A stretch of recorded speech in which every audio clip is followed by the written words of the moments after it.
Hey guys! So today we're gonna make this cream paneer. My chachi gave me this recipe and I love it. Every time I make it, it reminds me of home and it is super simple to put together and it takes no time. Let's get started. For this recipe, we'll need 200 grams of paneer, 1 cup of milk, and I have soaked the paneer in the milk for about half an hour.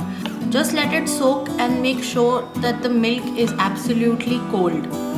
Next, we need some vegetable oil. Whatever oil you use at home is more than enough. I usually put about 2 tablespoons of it. You can put more or less according to your dietary preferences. I'm going to use half a packet of the Amul fresh cream. We need about 2 to 3 cloves of garlic finely chopped, about 2 large onions, about 1 teaspoon black pepper and 1 large capsicum julienned. Let's get to it. Let's start by heating some oil. Okay, so now the oil is hot and I'm gonna add the garlic first, followed by the onions. So the idea is to stir fry the onions for 2 to 3 minutes, but make sure that they're not burnt. We don't want them to get golden. We just want them to be a little soft and opaque. So I'm going to put this on low flame and continue stirring it till the onions are soft.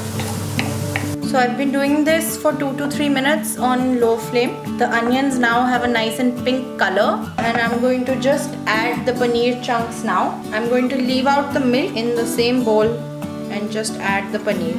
The paneer would be nice and soft now, so just make sure you're gentle with the cubes, otherwise you're going to have a bhurji on your hands.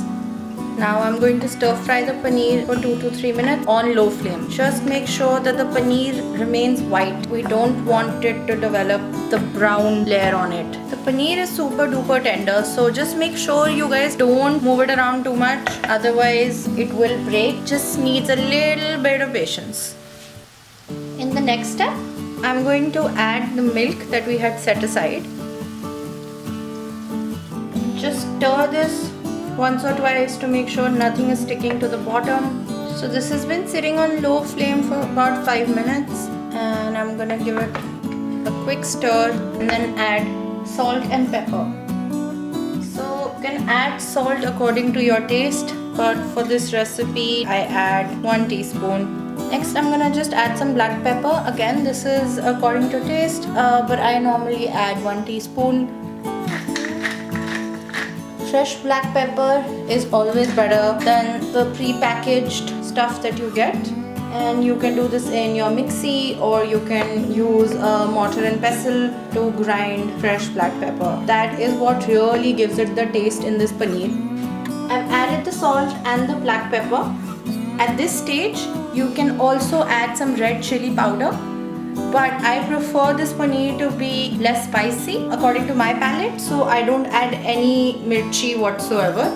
But you're free to add green chilies, you're free to add lal mirch powder, anything that you like. Next, I'm going to add about 100 grams of cream. Give this a quick stir and let it cook for 2 minutes. And for the last step, I'll just add the capsicum. Give it a quick stir and just switch off the gas and cover and let the capsicum cook with the steam for about 5 to 10 minutes. That's piping hot and ready to be eaten with parathas.